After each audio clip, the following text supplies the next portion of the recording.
ये सवाल बहुत निकल के आता है कि लड़कों के लिए लुक्स मैटर करती हैं कि नहीं करती। देखो, उसका सीधा सा जवाब ये है कि लड़कों के लिए लुक्स मैटर नहीं करती हैं। हाँ, नॉर्मली हाइजीन रखना, साफ सफाई रखना, वेल ड्रेस होकर रहना, ये कॉमन सेंस वाली बात है। अगर लुक्स मैटर करती है तो तुमने अपने आसपास की सोसाइटी में देखा होगा कि एक जो लड़का होता है एवरेज लुक वाला, वो एक सुंदर सी लड़की लेकर घूम रहा होता है। और कई बार एक सुंदर से लड़के को, गुड लुकिंग लड़के को, जिसके पास सब कुछ है, उसको भी एक लड़की छोड़ के चली जाती है। अगर लुक्स मैटर करती तो ये सब चीज़ें नहीं होती। अगर ये सब चीज़ें होती हैं तो इसका मतलब ये है कि लुक्स मैटर नहीं करती हैं। अब मैटर क्या करता है? दो चीज़ें मैटर करती हैं लड़कों को।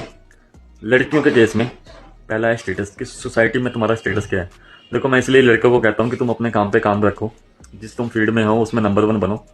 अगर तुम पैसा बनाने लग जाओगे, लड़कियाँ ऑटोमेटिकली तुम्हारे पास आनी शुरू हो जाएंगी। दूसरी चीज़ है पर्सनैलिटी, कि तुम्हारा वे ऑफ टॉकिंग आसपास के लोगों में कैसा है, तुम सामने वाले इंसान के साथ बात कैसे करते हो। ये दो चीज़ें इम्प्रूव कर लोगे ना तो तुम्हारी आउटपुट ज़्यादा निकल के आएगी।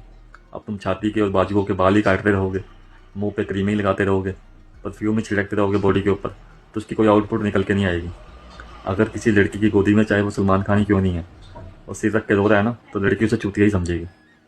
तो अपनी पर्सनैलिटी और अपने स्टेटस के ऊपर काम करो, इसकी आउटपुट ज़्यादा निकल के आएगी।